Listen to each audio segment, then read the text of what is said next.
नमस्कार दोस्तों, स्वागत है आप सभी का आपके अपने YouTube चैनल बाजार के पंडित में। तो दोस्तों बहुत ही इंपॉर्टेंट अपडेट दे रहे हैं यहाँ पे और बहुत ही सरप्राइज हुआ है इस बार कुछ लगा है कि ट्रम्प को देखिएगा रोकने का एक ऐसा दांव है जो पहला इनिशिएटिव ले चुका है और पास भी कर लिया है। सबसे इंपॉर्टेंट देखिएगा क्या होता है कि किसी भी देश को अगर आप देखेंगे, किसी भी देश को अगर आप चेकआउट करेंगे कभी भी, अगर कोई रोक सकता है वहाँ के लीडर्स को, वो है वहाँ का संसद। अब वहाँ से रिलेटेड अगर कोई बात आ रही है, तो वो आपके लिए बहुत ही इंपॉर्टेंट है।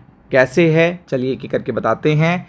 तो सबसे पहले अगर आप देखेंगे तो यहाँ पे 4 रिपब्लिकन ने डेमोक्रेट्स की साइड ली है, मतलब 4 रिपब्लिकन सांसदों ने, आप ये कह सकते हो डेमोक्रेट की साइड ली है, stand up against Trump Iran war.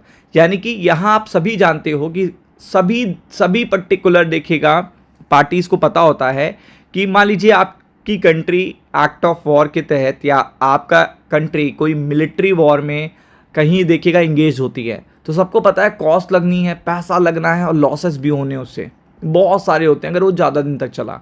और उस पर्टिकुलर टाइम पे तो ये और भी ज़्यादा आत्मघाती हो जाता है जब यहाँ पे आपकी इकॉनमी ऑलरेडी बड़ी पेन में हो, उसको सुधारने का प्रयास किया जा रहा हो, अनएम्प्लॉयमेंट पीक पर हो और वहाँ पे देखिएगा लिक्विडिटी इंजेक्शंस देने पड़ रहे हो एट दैट टाइम जहाँ पे इन्फ्लेशन बढ़ रहा है, तो सभी समझ जाते हैं कि कहीं ना कहीं जो देश के प्रेसिडेंट हैं वो भटक गए हैं। तो ऐसे में देखिएगा यहाँ पे रिपब्लिकन देखिएगा narrow lead in both chambers, they lead 217 212। Republican की जो लीड बची है वो बहुत कम हो गई है।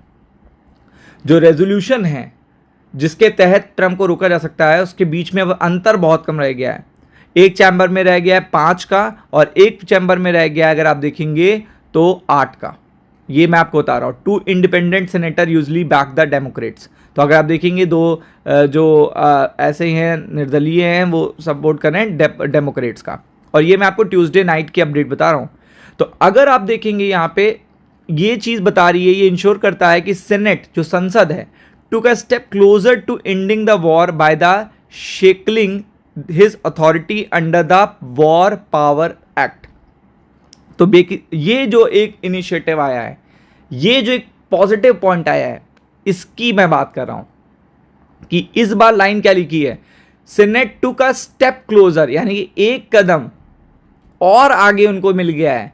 अभी तक तो ये हो रहा था कि नहीं यार रेजोल्यूशन तो पास ही नहीं हो सकता, ट्रम्प अपनी मनमानी ही करेंगे, वो अपनी सारी पावर यूज़ कर रहे हैं और वॉर पावर एक्ट नहीं पास हो पाएगा।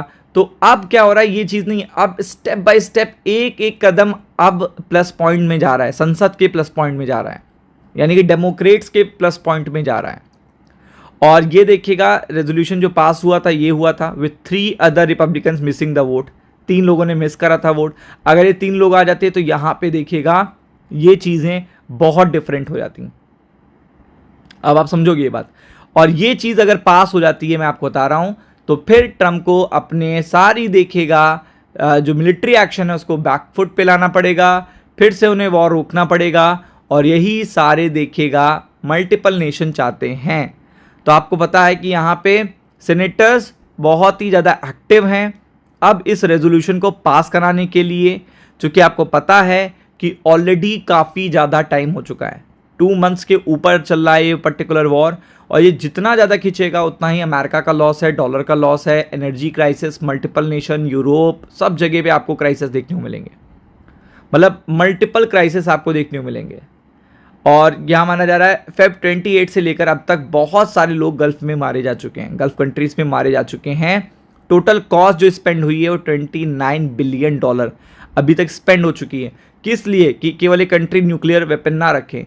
मानते हैं चलिए ये बहुत अच्छा आपका इनिशिएटिव होगा, लेकिन केवल ऐसे इनिशिएटिव के लिए आप अपनी कंट्री को लॉस कर रहे हो, सेटबैक कर रहे हो, वो चीज़ खराब है। ये आपको देखते हो, जैसे पुतिन है वो अपनी देखिएगा संप्रभुत्ता के लिए लड़ रहे हैं कि लाइक आप हमारी टेरिटरी पर, हमारी टेरिटरी के पास मैं वेस्टर्न नेशन की फ़ौजें या नाटो की फ़ौजें या यूएस की फ़ौजें नहीं तैनात कर सकता, ये हमारी सिक्योरिटी इशू हो जाएगा। दैट्स वाई मतलब उनका एक एजेंडा है लड़ने का, वो एक मतलब एक अपने कंट्री के इंडिपेंडेंस के लिए एक तरीके से कहते हैं कि एक सिक्योरिटी के लिए लड़ रहे हैं, वहाँ पे समझ में आता है। पैलेस्टीन और हमास का, और ये देखिएगा आपका इसराइल का समझ में आता है, दोनों ही देखिएगा अपने एक पर्टिकुलर देखिएगा सिक्योरिटी, कंट्री के सिक्योरिटी के लड़ रहे हैं। लेकिन यहाँ पे केवल एक कंट्री ये पर्टिकुलर काम करे ये ना करे, चाहे लाइक वेनेजुला, लाइक क्यूबा और लाइक ग्रीनलैंड, मल्टीपल चीज़ें, वो चीज़ देखिएगा थोड़ा सा एकदम डिफरेंट क्राइटेरिया हो जाता है। और ये जो चीज़ हो रही है ये जल्दी देखिएगा एक बहुत बड़ी गुड न्यूज़ में तब्दील होने वाली है पूरे के पूरे स्टॉक मार्केट के लिए। क्योंकि अगर ये रेजोल्यूशन आगे स्टेप बढ़ता है, स्टेप अप होता है, तो इसका मतलब है कि देन आफ्टर दैट आप देखोगे कि चीज़ें बदल जाएंगी। तो be prepared for it. Ram Ram.